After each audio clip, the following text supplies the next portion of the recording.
Whoa, different shirt, different scenery. What's going on here? I'm hitting the slopes this weekend. Hello, I'm Crypto Casey, and welcome to another episode of Last Week Crypto.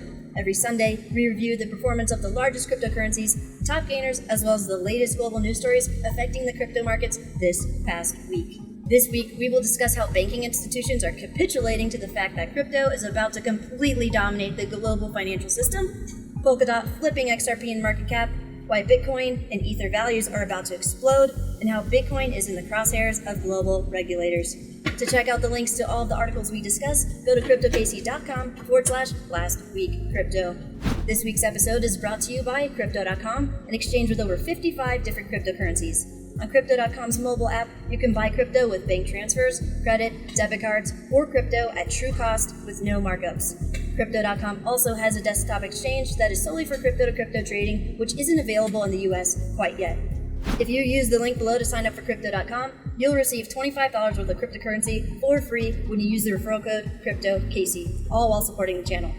Also, every Wednesday I conduct a weekly AMA or Ask Me Anything at Instagram.com/CryptoCasey. So use the link to my one and only official Instagram account listed in the description area to follow me and ask me anything you want every Wednesday. I will be starting to live stream content on my twitch.tv/CryptoCasey account, so pop over there to subscribe for some weekly live content soon. Awesome. Let's hit Last Week Crypto.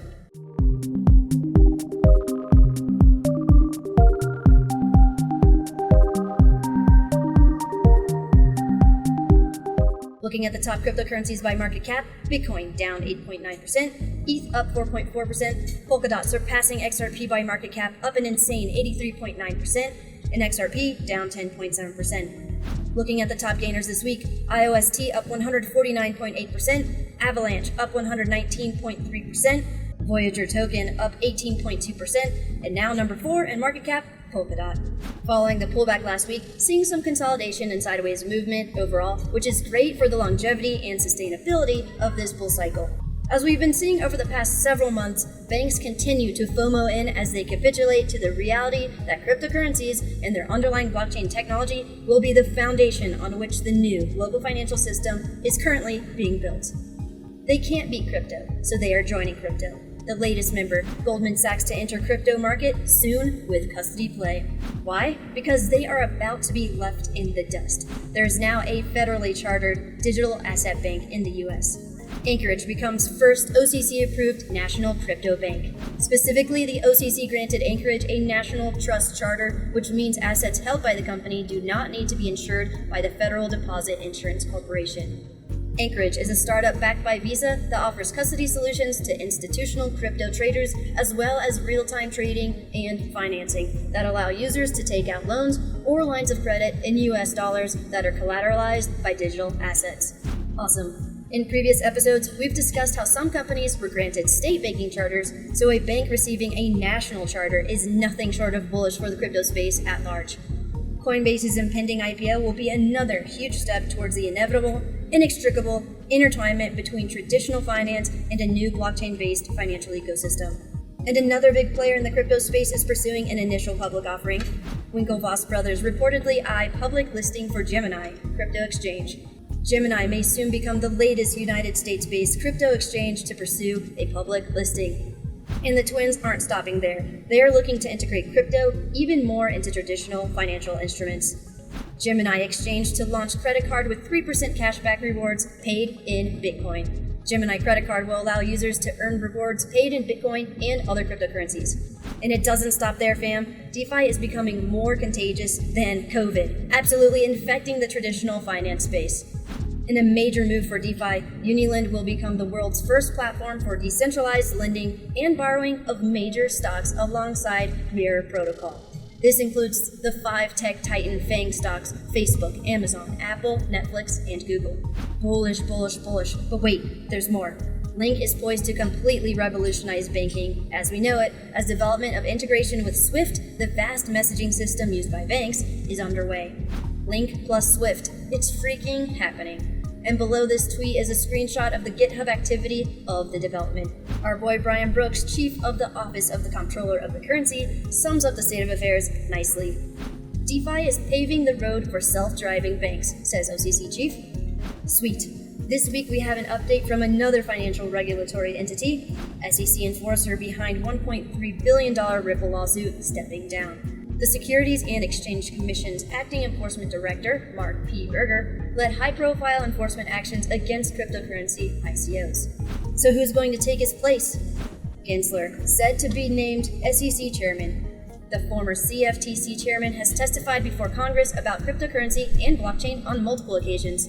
He testified before Congress about cryptocurrency and blockchain on multiple occasions, pushing back against comparisons between cryptocurrencies and Ponzi schemes and declaring that the still unlaunched Libra token met the requirements of being a security under U.S. law.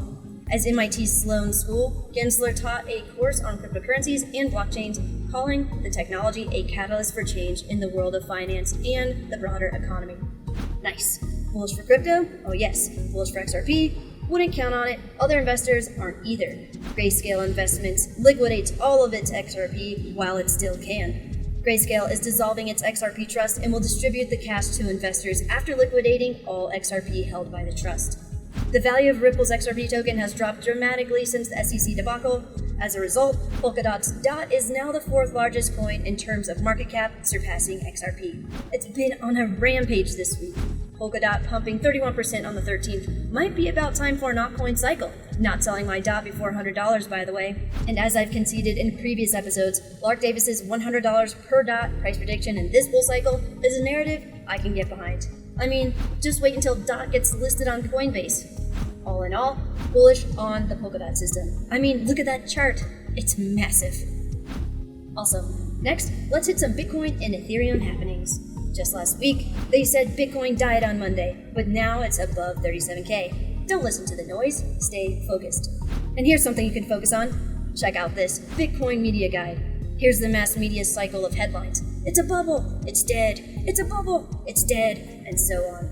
And here's another thing you can focus on. Newly minted Bitcoin whales have spent a minimum of $4.5 billion in the last 10 days buying Bitcoin. They bought a minimum of 130,000 Bitcoin, and all of it over $30,000. These guys are not doing it to sell at 40K. They are going for 200 or 300K. Demand for Bitcoin and Ether is surging. I mean, look at this. Crypto investment firm Grayscale sees 900% jump in assets to $20 billion amid Bitcoin frenzy. Frenzy? Too strong of a word? No. Frenzy 100%. Exchanges running out of ETH with reserves plunging 27% in 48 hours. Analysts predict Ether may soon hit a new all-time high after ETH reserves on centralized exchanges fell by 27% in 2 days. And eToro warns users crypto trading may become limited due to unprecedented demand. Exchange platform eToro is struggling amid surging demand for crypto, sending an email to all users warning of possible trading limitations this weekend. And this Bitcoin frenzy is starting to upset regulators. Forget Facebook's stablecoin, now it's $700 billion Bitcoin in the crosshairs. Bitcoin's powerful move over the past couple of months to more than $700 billion in market cap value is suddenly commanding more attention from global financial regulators. Advisor launches petition to stop UK cryptocurrency transactions, a campaign to tackle fraud and cybercrime. Ha! Good luck trying to stop cryptocurrency transactions when Elon Musk's SpaceX starts testing Starlink broadband service in the English countryside. As we've discussed in previous episodes, Starlink will eventually provide everyone with internet access and by proxy greatly increase crypto adoption around the world. Yeah, but Casey, big powerful people like European Central Bank President Christine Lagarde thinks Bitcoin is used for funny business and must be regulated globally. The ECB president says Bitcoin is being used for totally reprehensible money laundering activity and calls for international efforts to clamp down on crypto. Get out of town. The traditional global banking system is a racket that is completely responsible for all of this totally reprehensible money laundering activity. And instead of going on a diatribe about that, I'm going to hit the slopes, fam. At the end of the day, there's no such thing as bad press for Bitcoin, and it's not going anywhere. The worst thing that they can do in the near future is prevent you from transferring your cryptocurrency to self-custodied wallets. So once you have your Bitcoin and other cryptos, make sure you're transferring it off of exchanges to hold long-term on a cold storage hardware wallet ASAP. The best time to get a cold storage hardware wallet was yesterday. The next best time is today. So scroll down to the description area below to access the correct and official sites of my recommended hardware wallets. BC Vault is my personal favorite. Another option is the Ledger Backup Pack. So scroll down to check them out. And before you berate me about Ledger, check out my video explaining the hack that cites blockchain's most trusted experts on the matter by clicking on the link above. Once your crypto is secure and protected, you also need to protect your ability to generate income, and there are a ton of opportunities currently available in the cryptocurrency and blockchain tech space. And the opportunities will continue to exponentially increase. So if you're interested in learning how to become a developer in the industry, or learn more about the advanced technical concepts of blockchain technology, check out Ivan on Tech's Academy.